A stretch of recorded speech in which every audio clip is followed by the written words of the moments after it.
कि बटोगे तो कटोगे। तो ये क्या बांटने का कृपा है कि नहीं है? ये जाति सूचक, जाति वर्ग के आधारित पे आपने जो इस प्रकार का कानून लाया, क्या इससे जाति विभेद फैलेगा या नहीं फैलेगा? देश में हिंदू बटेंगे कि नहीं बटेंगे? इसका जवाब आप दीजिए। कि राष्ट्रवाद का झोला टांगे मैं सवर्ण आवारा हूं, मुसलमानों से यदि बच जाऊं तो दलितों का चारा हूं। कांग्रेस ने दर्द दिया तब हमने कमल का फूल चुना, यूं ही जेल में डाल रहे हमें कोई पड़ताल भी ना। अरे इतनी दिन तक भक्ति किया फिर भी मोदी का मारा हूं, राष्ट्रवाद का झोल वोट बैंक के राजनीतिक में मैं स्वर्ण बेचारा हूं। भरोसा किया अपने नेताओं पे, यूं ही नहीं हम हारे हैं, अब भी चुप्पी रखा मैंने तो हम ही बड़ा नायक है, वोट बैंक के राजनीतिक में मैं स्वर्ण बेचारा हूं। पनोरमा ग्रुप, जो सोचता है वो करता है, आपके अपने सपनों का आशियाना। देखिए, यूजीसी बिल पर जो पूरे देश भर में व्यापक जो आंदोलन है वो हो रहा है। हमारे साथ पुरुषोत्तम जी हैं, युवा नेता, इनसे बातचीत करेंगे। किस तरीके से देखते हैं ये बांटने का प्रयास क्यों किया जा रहा है? देखिए, इस देश के यशस्वी प्रधानमंत्री श्री नरेंद्र मोदी जी, उन्होंने कहा, नारा दिया देश के अंदर, बटोगे तो कटोगे, जय श्री राम। जो राम को लाए हैं हमने उसको लाया है। बड़ा बढ़िया लगा कि देश में कोई हिंदुवादी छवि का एक नेता आए हैं जो देश को विश्व गुरु बनाना चाहते हैं, भारत को विश्व गुरु बनाना चाहते हैं। लेकिन ये आपसे आग्रह है मोदी जी, आप मुझे ये बताइए कि भारत को विश्व गुरु बनाने में यूजीसी की क्या आवश्यकता था? एक तरफ आपने नारा दिया कि बटोगे तो कटोगे, तो ये क्या बांटने का कृपा है कि नहीं है?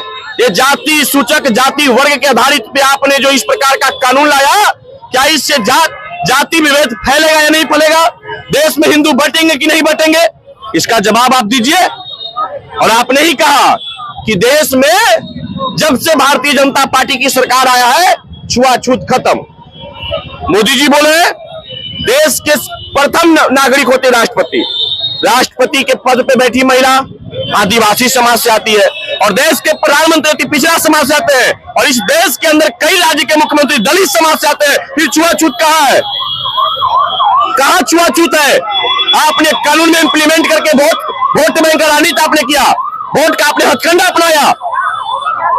इस देश के नेताओं ने बना लिया है जातीय आधारित आरक्षण और जातीय आधारित कानून को वोट लेने का हथियार।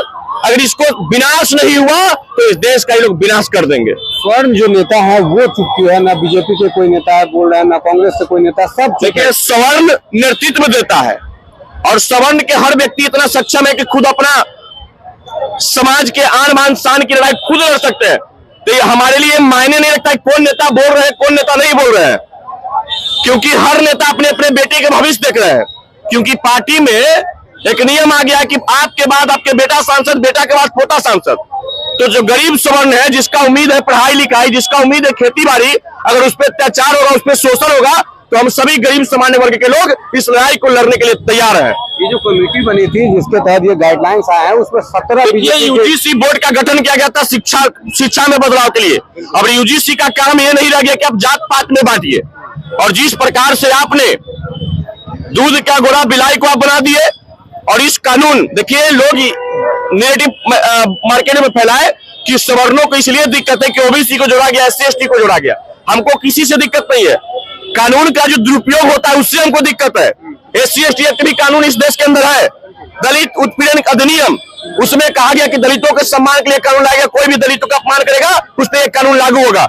लेकिन इस देश के अंदर कई न्यायालयों में कई बड़ी अधिवक्ता ने लड़ाई लड़ा और साबित कराए कि 80% ये जो कानून है फर्जी तरीके से लगाया जाता है। उसी प्रकार से यूजीसी, अब देख रहे हैं कि केंद्र के शिक्षा मंत्री बोल रहे हैं कि हम भरोसा दिलाते हैं कि फर्जी मुकदमा नहीं होगा।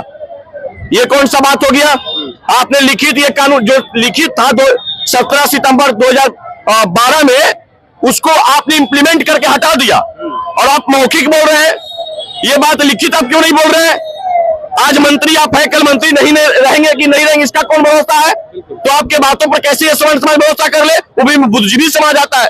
हमने कहा कि राष्ट्रवाद का झोला टांगे मैं स्वर्ण आवारा हूं, मुसलमानों से यदि बच जाऊं तो दलितों का चारा हूं। कांग्रेस ने दर्द दिया तब हमने कमल का फूल चुना, यूं ही जेल में डाल रहे हमें कोई पड़ताल भी ना। अरे इतनी दिन तक भक्ति किया फिर भी मोदी का मारा हूं, राष्ट्रवाद का वोट बैंक के राजनीतिक में मैं स्वर्ण बेचारा हूं। भरोसा किया अपने नेताओं पे, यूं ही नहीं हमारे हैं। अब भी चुप्पी रखा मैंने तो हम ही बड़ा नायक है। वोट बैंक के राजनीति में मैं स्वर्ण बेचारा हूं। ये सारे कुछ वोट बैंक के लिए होता है, सारे कुछ वोट साधने के लिए होता है, और उस वोट बैंक के राजनीति में हम खून भी देते हैं और हम पसीना भी देते हैं। और ये पार्टी हमारे समाज को उत्थान नहीं बल्कि हमारे समाज के शोषण करने के लिए हर तरह के कानून लाते हैं। तो याद रखिएगा, हाथ में खनकता उसको तलवार कहते हैं, और देश के अंदर सभी राजनीतिक पार्टी को माथा खराब करते उसको सवर्ण समाज कहते हैं। चलिए, वोट बैंक की राजनीति में मैं स्वर्ण बेचारा हूँ, ये बातें जो हैं युवा नेता पुरुषोत्तम, इनका कहना है यूजीसी बिल को लेकर पूरे देश में जो आंदोलन है वो उग्र तरीके से हो रहा है। इस खबर पर आपकी क्या कुछ प्रतिक्रिया है, कमेंट बॉक्स में जरूर लिखिएगा। धन्यवाद।